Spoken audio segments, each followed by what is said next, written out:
Hello and welcome to the Second Wind Academy podcast, the show all about career transition from the perspective of elite athletes. Today's guest is Grace Prendergast, former New Zealand rower who boasts quite humbly an impressive list of achievements, including Olympic gold and silver medals, 15 national premier titles, 5 world championship titles. She got to row for Cambridge during her studies. Now, look, I got to catch up with Grace before she started as a consultant at The Search in London. So we really unpacked her approach to finding the right role and how she intended to put a plan in place to find the right environment to thrive.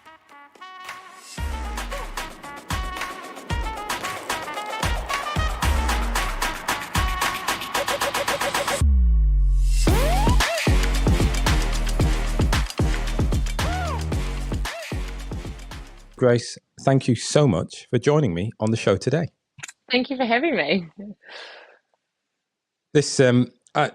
You are the first rower that we will be having on the show. So I'm really excited to get your perspective on what that career transition is going like for you. It's hard. I think you do think about it when you're an athlete, what you're going to do next, and I tried to be as prepared as I could. But I think when you are working towards something that you want to put all your time and effort and energy and concentration into, like the Olympics, it's really hard to think past it. So I think it definitely still caught me off guard, but part of the reason for me wanting to retire was that I was excited to kind of explore what else is out there and see what I can do in my next stage of life. So yeah, it has its ups and downs, but at the moment I'm still excited trying to figure out and find my feet. But it's a big transition. It is a big transition, and look, it's good of you to have certainly had some foresight into what that might be, and it's interesting to hear that you are excited about what comes next. For so many, it's fear that really drives them. Yeah, I think I was very fortunate that I was able to retire on my own terms. It was still going really well. I think I probably could have kept going physically and if I really wanted to, but it was probably like mentally and emotionally I was ready to step away. So I think being super satisfied with my sporting career, it has made the transition more exciting than fearful because it happened when I wanted it to happen and at a time where I was like, this is something that you want to do. There's definitely waves. You definitely go through waves of some days being like, oh, I just wish I was back in sport and having such a clear goal. That's been something I've found quite different is the lack of clarity of what I'm working towards next because in sport it is so certain. But yeah, so definitely some days I'm like, oh, this is scary, but yeah, still exciting. And so, how do you deal with that? So you mentioned that mentally, you emotionally you felt ready. What was that like? For me, it just became like during my whole sporting career, I was so ready to sacrifice anything else to get what I wanted in sport. Socializing, work, jobs. I studied the whole time through, so I was very fortunate I didn't have to sacrifice that. Where you got to live, all of that, I would happily do anything to get to where I was. And then as I sort of came out the other side of Tokyo, I just wasn't quite prepared to sacrifice as much anymore, and the sacrifices seemed too big. And I think for me, that was probably the sign that I was like, oh, the waiting's sort of changing in your life. And when I thought about if I wanted to continue on to Paris, I, in my mind, I was like, you would have to probably win to feel like these next few years were worth it. And I didn't really like that mindset of being like, you have to chase a result. I've always loved the day to day and I've wanted to win, but if I don't win, I'm still really happy. Sorry. Um, so I think when all those emotions sort of started coming up, I was like, okay, you're ready for a change, and you might not know exactly what that is, but you'll figure it out. Yeah. So what do you do when you felt that change in how you were thinking and your approach to it? Did you just wake up one day and like, right, that's it? I mean, what did you do? Not quite. So I knew after Tokyo, I wasn't sure whether I wanted to keep rowing or not, but I knew I wanted to do something different. So for me, coming over and studying at Cambridge University was a way of doing both of those options. Like I was getting myself out of the rowing New Zealand bubble, which I love the bubble, but it is small and you're in one place with a certain group of people and I absolutely loved my time there. But I was like, okay, go to Cambridge Uni, you're still rowing to a really high standard. And I was very fortunate to be very supported by Rowing New Zealand as well. So they said I could still be in the team but be based in the UK. So I think that was a way for me to try something new. And then after a year here, I was like, okay, do one more world champs because you want to be super, super certain that, it doesn't like spark the interest again. And I did it and I loved it, but it still didn't give me that same want. And I guess in most sports, but I think particularly in rowing, you can't be half in, half out. And I thought about what I had to put in to get to Tokyo, and I was like, you need 100% commitment, and I just knew I don't think I could give that anymore. It was hard though. I think one of the hardest things about it was I rowed in a combination for about must have been about 8 years. So it was me and another girl. So I think also deciding to step away is really hard when you are breaking up a combination as well. So that was a big consideration of mine. Yeah. The thoughts of somebody else who are impacted by you stepping away. Mm. Yeah, Yeah. it's difficult. Yeah, and well, listen, that's something I think for many people here that they're listening to the show, they may have to go through that. How did you broach that conversation? We'd rode together for so long that we definitely got to the stage where we could be really honest with each other. And when after Tokyo, I think both of us were sort of, oh, what's next? Do we want to try and do it again? And I said I wanted to come over to Cambridge University and test out sort of something different. And she's super supportive. And then just I think it's just honesty right from the start. Even when I said I'll come back for one more world champs, I just had to be very honest. And I was like, this isn't really an indication that I will be here for 3 years. And if that's going to mess up your 3 years, then I will happily go on another boat or step away if you want to start working towards something else. But she was super open. And I think just through years and years of being in very close quarters with each other, we sort of developed the relationship. But it was hard when I finally had to say, I think it's time, but I think she knew as well, and I was very fortunate that she also came over and trained a little bit with me over here, so got to sort of see life over here and all of that. But yeah, it was yeah, bittersweet. Yeah. I mean, it's a wonderful story. Thanks for sharing that. It's good. It's how you did that, and you mentioned with that honesty and openness right from the start. So one of the bits you touched on was that New Zealand, the New Zealand rowing bubble. Yeah. So when talk to me a little bit about how you got into that bubble. What was sport like for you before that? Because I understand netball was your first love.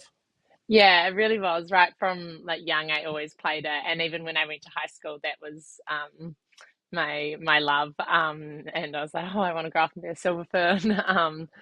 And then I didn't know a lot about rowing, and a lot of the ways you get into rowing is either your school's really big at it, or you maybe siblings or parents or someone that kind of knows a bit about it. But I was sort of looking for a summer sport to keep fit for netball, and a few of my friends had started rowing the year before at high school, and they were like, "Oh, you're tall, come and try rowing." And I gave it a go, and I immediately loved it. The team aspect of it. It's a sport where you don't even have to do any training by yourself. It's not like netball where you do 2 or 3 trainings a week and then you're expected to do a lot of individual training. Rowing, you're always there, you're always with the team, which I loved. And it's a sport also that directly correlates, like whatever you put in you kind of get out as well. And netball started to frustrate me a little bit, where I could try so hard one week and train so hard and then just have a terrible game. um and I just couldn't figure out Mm. that balance. and then slowly I just sort of started leaning more into rowing, and all my friends stopped, and I just kept on going. Oh, that's so interesting. That um, frustration from netball that you found or that you started to realize compared to that, what sounds like an almost immediate feedback you received in rowing. Yeah, it's rowing. Rowing's a funny sport where it is a lot of it is obviously you've got to understand how the boat moves and you've got to do the technical element really well. But initially, I think, especially at the younger years, a lot of results are just based on, I guess, ability to put in the time and effort, which I really liked. I think I'm an athlete that I'm really willing to dedicate a lot of training. Um, and I like sort of ticking the boxes every day rather than that sort of naturally very capable athlete that can just turn up on the day and pull out a great performance. So I was like, oh, rowing's for me. And I was fortunate in my last year of high school to make my first New Zealand junior, like under 18 team. And that kind of gave me a Mhm. taste of what it was like to row for New Zealand. I was like, okay, I could sort of try and give Yeah, this a go. brilliant, brilliant. It is often it's just a serendipitous, magical moment. It all sort of comes together. Yeah, it really does. Yeah, and so then with that, you were able to break into the team or playing, nationally or rowing nationally. What happens then? How does it become? How do you step into? Hey, I'm a rower. Yeah, it's a tough transition from school rowing, even if you're rowing for New Zealand during school, to that those few years outside, because I think a lot of your friends are going off to university and having these really like fun few years, and my years were really fun as well, but you're making the call to give it a shot. I think you're not an elite athlete yet, so you're not being funded. You're still paying for your tours and having to try and Mhm, work or study alongside of it, but then also expected to train similar sort of hours that you would if you were doing it full time. So it's a tough few years, but I did really love it because I had a really great group of people that were also trying to do a similar thing. So I felt super supported, and we were just also desperate to kind of get there and loved it. But yeah, it's that sort of that cross moment of your life where you're like, well, do I go and have my uni experience, or do I choose to study by distance and try and work and fund tours? So it's a hard call. yeah. So what was that like for you? So the people going off to university, it sounds like you didn't go off to university, but you were still studying and rowing essentially on a full time perspective at the same time. That sounds kind of crazy. Yeah, it was crazy. I think a part of the thing that made it feel so crazy to me was I was always fine at sport. Like I was always maybe at the topper level, but never like incredible. So I never thought of myself as someone that would go on to compete internationally, I guess. So I think just sometimes to sit there and be like, oh, you're actually trying to make the New Zealand team is a pretty crazy thought. Um, I think I really loved those few years. It was tough. Like it's tough with funding, it's tough with time, it's tough to balance your study extramurally. But for me, I actually really enjoyed it. I moved to Cambridge, New Zealand, which is where our team is based, and you sort of got to see the people that you'd looked up to for years and years training, and got to witness that, and it all felt a bit surreal. And I guess Mhm. I progressed quite quickly. I made the elite team when I was quite young, so I started to see the results that I wanted, which was enough to be like, oh yeah, keep going. And I guess I was still like so in love with the support that it just all still made sense. Yeah. What were you studying? I did a bachelor's of business studies, and then so that took a while. So obviously I do it like part time, so literally at half Yeah. speed. And then if it's a really chaotic semester with rowing, you might take a semester off. And then after that, I did a master's of business studies. Right. Yeah. So when did you become Grace the rower? I think it happened very gradually, and probably without me realizing that. other people realizing before me, I think you see yourself very differently, and you see what you're achieving very differently to people on the outside. And because I was working so hard for it day to day, it just sort of happened. Whereas I think all my friends and family would be like, "Oh, she's off rowing full time." I was still like just like really concentrating on what I was doing each day. But yeah, I guess probably since leaving high school, because I everything else I was doing was very much alongside rowing, and I like the lifestyle was so amazing. You get to come overseas a few months every year. So I think my life was very rowing dominated, probably from the age of about 18. Great, great. And it's interesting to hear you say it came gradually. I know from my experience, I became Ryan the footballer when I was with my brother and I was buying a computer and I needed to put my employment status down. And it was like, footballer, I guess. And Yeah. it was a random experience of like, okay, I'm a footballer. Oh, wow. Actually, that's cool, I Yeah. guess.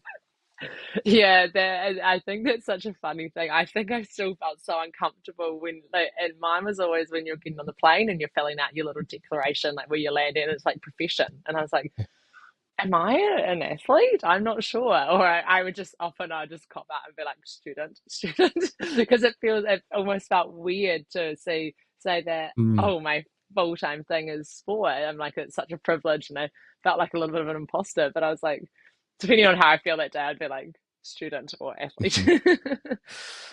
Come on, please tell me, as you got back on the plane with gold medal and silver medal in your hand, you were able. You didn't put student. You just put. Did you put Olympic legend? Yeah, just an Olympic gold medalist. I just it's probably the only flight I could do that on without being like. I mean, that's wonderful. You know, you talk about your studies and you were doing that part time. What process did you go through to pick the subject? Um, that one I found quite difficult, because getting to the end of high school, I didn't really know what I wanted to do. Even in sport, like I didn't think sport would probably be something that would eventuate to what it did.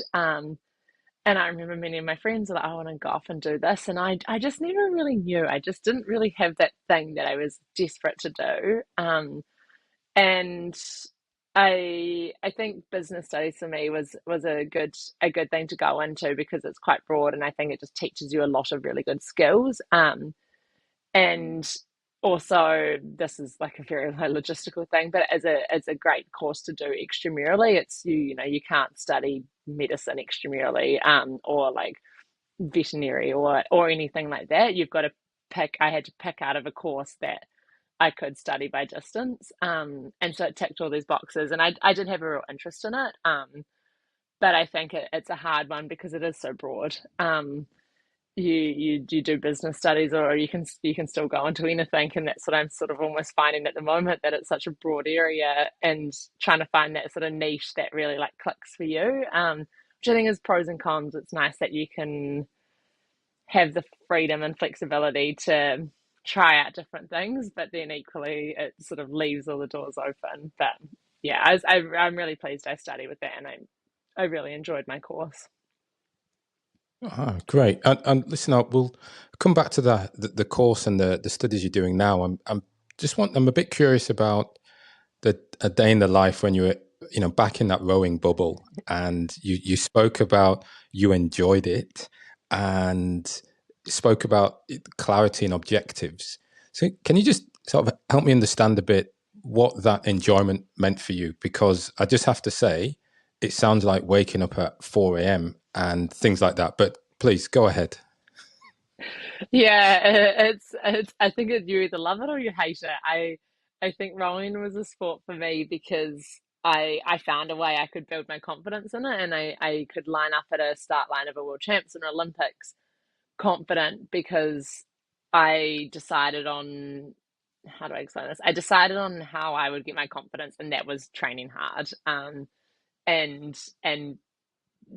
like getting better through that. So yeah, it's a time consuming sport. It's not quick and easy. You're out there for hours, but I think every country has a different philosophy, and in New Zealand, our philosophy is definitely miles make champions. So I mean, we would train 2 or 3 times pretty much every day a week, and that can be for quite long sessions. So I think like a morning row would be between like 2.5, maybe just over. So that's like maybe between 22 or 30k, and then you might almost come in for an hour or an hour and a half, and then jump on the rowing machine for 60 minutes, 90 minutes, and then have a little break, and then you're in the gym. So it's a time consuming sport, and yeah, it's a lot of distance and mileage for quite a short race.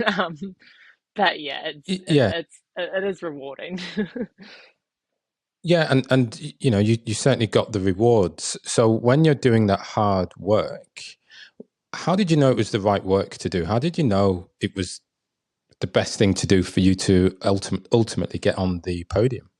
I think combination. Definitely, as I got as a more experienced athlete, I learnt what worked for me. I guess that's hard to know when you're younger, but it's unfortunately when you're younger, it's a lot of almost trial and error, and you make a mistake, and as long as you learn from it, it's probably. And I made plenty of mistakes, but if you take the lessons, then you can slowly start crafting what is really good for you. And I was fortunate to, my main boat I was rowing in was me and one other person. So you have the flexibility to have a little bit more freedom and cater it to your needs a bit more. But a lot of it is you do it and you see what results you get, and you're like, okay, that works. We're also very fortunate in New Zealand to have a very established team. So we have amazing physiologists, physios, support staff that I literally, like, my physiologist could have told me to do anything, and I'd be like, okay, I'll do it. Like, I trusted her so much. So I think with all Yeah. that around you, and also we had, like, I came into a successful program. We had not many, but like a few really good rowers. So I just sort of watched them and tried to emulate them. And so what they're doing, if I do what they do, then hopefully I get the same results. Wow, there is so much in what you said. That's just amazing. I mean,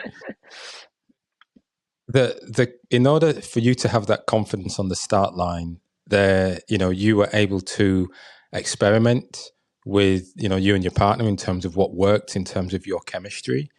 There was structure and, you know, repetition to the work you were doing, so you're honing that skill, but it was done through someone who you trusted, who, you know, had evidence, had history in demonstrating these are the best things for you to achieve that goal.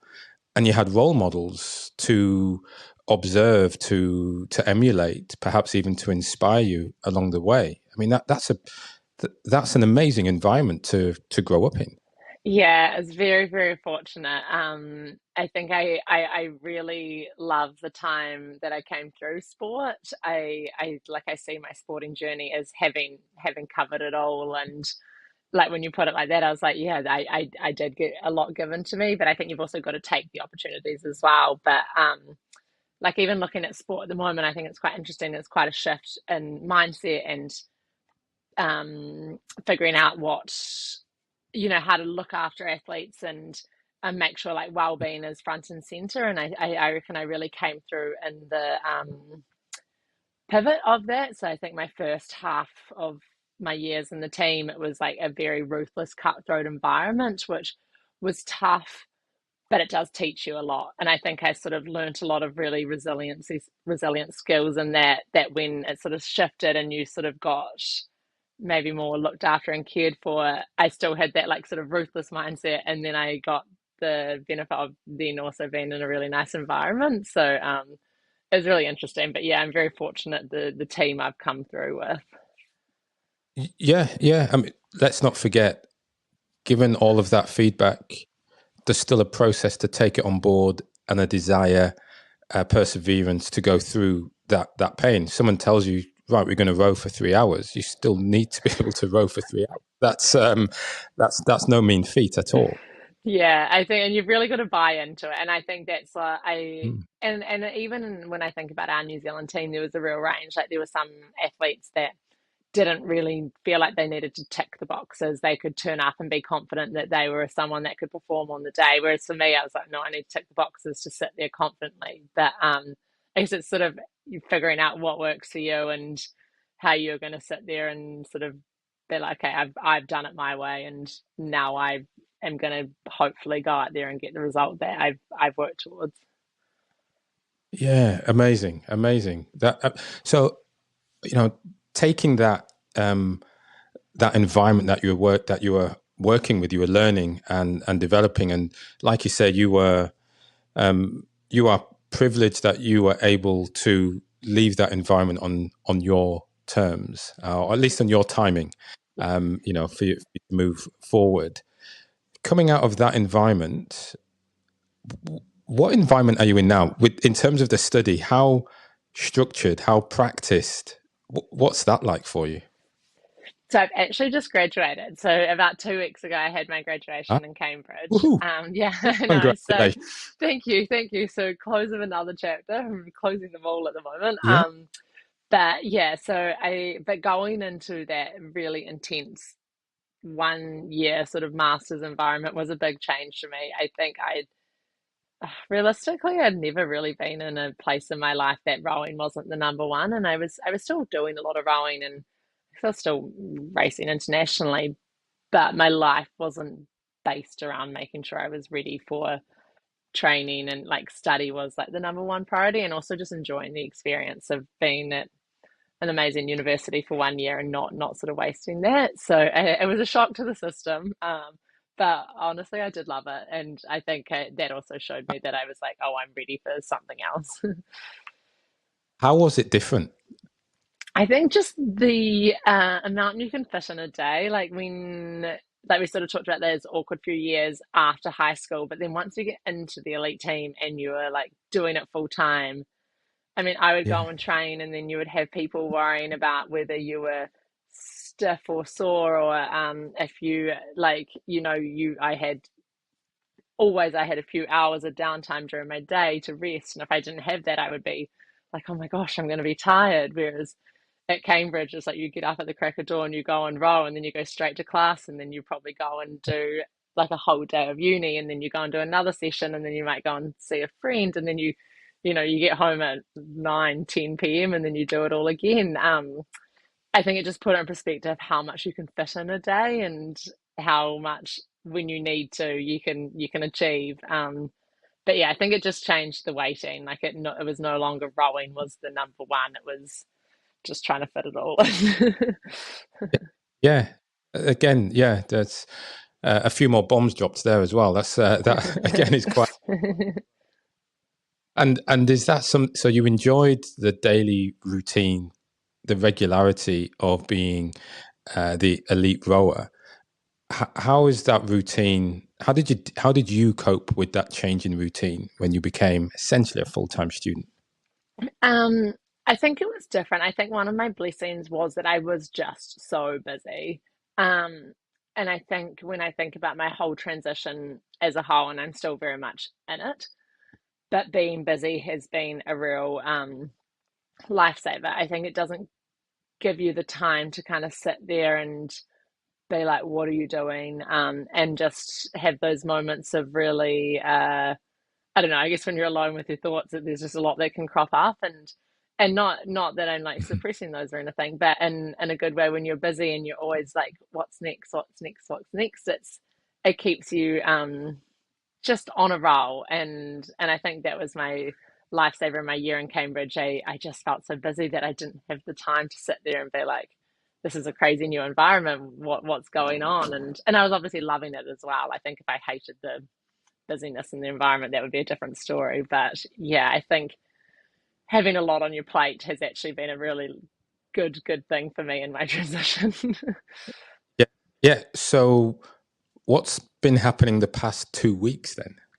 I guess I'm just sort of figuring out what's next, and I've been fortunate enough to be doing some freelance work, which I think I wasn't really sure what way I was going to go. I was always like, oh, I want to go into a full-time job. But I think in all my conversations, like how I've been trying to do it is I've just tried to talk to so many people that have either done this or are in an industry that I'm interested in. And whenever I had conversations with them, I think I wasn't ever really clear enough with what I was going to wanted to do, which it's really hard for people to help you if you're not really certain yourself. So I think the freelancing and trying lots of different things has been really good for me to test it out, and then I think I'll know when it sort of clicks and I'm like, that's what I want my one full-time thing to be. But at the moment it's nice to, I guess, go the complete opposite to rowing and have the freedom to try this, try that, stop that if you don't like it, keep going with this if you do.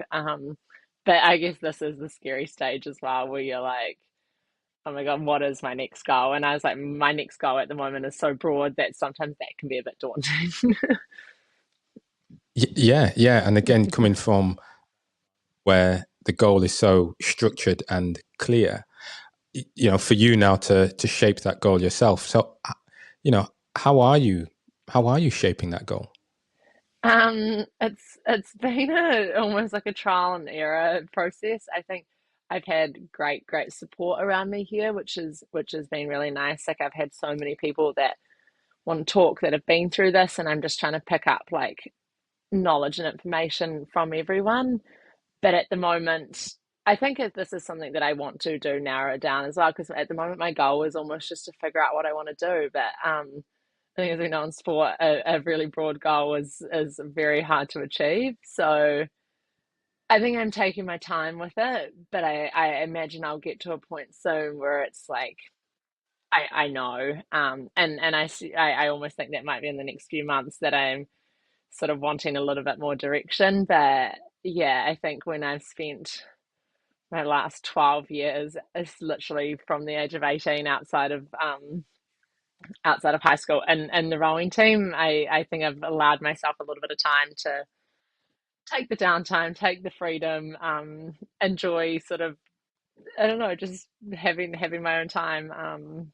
But yeah, I think the next very broad goal is just to kind of figure out what's going to give me that same sort of motivation and passion that I had for rowing in another context. Yes, yeah. It's definitely a challenging, well, a challenging task to find a goal. Certainly, a passion, such as rowing, that might take some time. What I do like about what you've said is, in a similar way to the environment you had as a rower, you are open to experimenting, like you mentioned you did with with the partner in the boat. You are looking or seeking people who have been there ahead of you, and perhaps give you those cues to to see what might work or to see how they've gone through that process. So I think that's really good. Like you say, the fear or that gap, it sounds like it's because no one is there telling you, well, do these three things and you'll win. um, Yeah. that just Yeah, I think that is the thing. And it's also trying to get comfortable with, I guess I became an expert in my craft, of my last craft, and now I'm very much not an expert in whatever I do next. I think it's also getting comfortable with, I don't know, being uncomfortable with my like skill set and things again. I don't think I realized how much, in rowing, I developed a real confidence in my ability, and then I like I'm still a confident person, and I still believe I'm skillful in other areas, but it's different when you're just not as certain about these areas. So I think it's, yeah, trying to build that up in a different way. yes, it is that confidence that took you to the start line. Just finding it again, I guess. Yeah. That's I've probably just come up with the title now for this show. It's that confidence at the start, replicating that into what's next. Yeah, I like it. It makes sense. Yeah, it's good. Uh, so with that, earlier I asked you, when did you become Grace the rower? And I guess as that was a gradual process. What are you now? It's a hard one. I think leaving the rowing environment's been very eye-opening for me because I honestly do think in the environment I got to the stage where what you achieve and all that is relatively normal because you like I associated with a group of friends that everyone had been to the Olympics and everyone had done this. So I think being out of it, I think I'm still slightly Grace the Roller just because it's in a new environment. But I, in a way that it's like, oh, that's really cool what you did, but like everyone's like, now what are you gonna do? And it's really exciting. Yeah, I don't know. I think I'm still clinging on to that just for a little bit longer, just to have that comfort blanket. But I think when I figure out my next title, it'll be a good day. But almost liking this Mm. little weird transition period where it's like to some people they have no idea that you've rowed, and then to some people they'll know. But it's really nice to have that like a anonymous sort of air about you as well, and you don't only have to be. You can tell people if you want, but if you don't you can just be like anyone else and just trying to find a job and something else. Yeah, yeah, that's it. I got a random question for you, just to do with your CV. Have you created your CV? Yes, I have. And how do you feel about your CV? It was a hard job creating the CV. I think I'm I'm terrible at like talking about what I've done if I don't know people or any of that. Like it feels a bit uncomfortable. But yeah, I think creating the CV for me was actually probably a really good process to go through because it did feel a bit surreal, I think, putting certain things on it. And then also when I really had to dive into, okay, that's like the results. Like that's just like black and white, this is what you've achieved. But like what have you achieved under that was quite a good process to be like, what's rowing actually given me in my last 12 years? Like what have I learned from it? And that was quite nice to be because sometimes I don't know, part of the transition that I've found quite hard is you're like, oh, well, now I'm this age and I'm almost behind all my friends because they've had four different jobs and been promoted here and done this, and I'm just trying to figure out what I want to do. Like I've just left high school. But I think going through that, being like, oh, sport does teach you a lot, and if you shape that in the right way, and if you actually use that, it can be quite powerful. But yeah, I think it's not a CV I ever thought I would have. And so, what are some of those skills that you've documented that you want to bring with you from rowing into, well, as I say, into your second wind? I think dealing with pressure is a big one. I think ability to not be too put off if something goes wrong. It's interesting being out of the environment and you get to associate with a lot of different people and see how people deal with stress and pressure and failure. And I think it put in perspective, like sport, you are constantly failing and you're constantly under pressure and you kind of just get used to it. And I think if you last a long time in sport, you get really, really used to it because you're obviously able to bounce back. So I think being able to deal with that is something that I'm really like thankful for sport for teaching me. I also think the ability to understand people and work in a team is huge. In a team that everyone is quite different and has different strengths and characters, and you're often associating with these people when you're really tired and stressed and the pressure's on. So I think that teaches you a lot socially and will be a big help in the next chapter of my life. But yeah, a lot of it is the people skills, I think. Yeah, yeah, wonderful. Thank you. Thanks for giving that perspective. It's so interesting to hear sort of what you feel you've learned and what you think can add value next in a very different context outside of the boat. And it's really interesting to hear. I'm curious then, as last couple of questions really, but you mentioned the sacrifice that you had to make, to lift that medal, right? To have that medal put on, to achieve what you did in the sport. What regrets do you have? Um, oh, this is an interesting one. I don't think I've ever been asked this before. Um, it's really hard when I think about regrets because there's obviously things that I wish I would could have changed or not gone through. But then when I think about the success I had at the end, I would almost put those things on the top of the list that helped me to get there. Um, like there's moments that I was like, oh, I wish I handled that differently, or I wish I did it in a different way. But I'm not confident that if I'd worked through that successfully, I don't know if I would have got as much success in the end. So it's really hard to still see them as regrets. Yeah, it's a really hard one. I don't think I would change anything. Like yeah, I was probably have to keep the things that even I wasn't happy with because I do think it taught me a lot. And even the way I did my study as well, like I was so pleased I persevered with all of that, and then I don't know.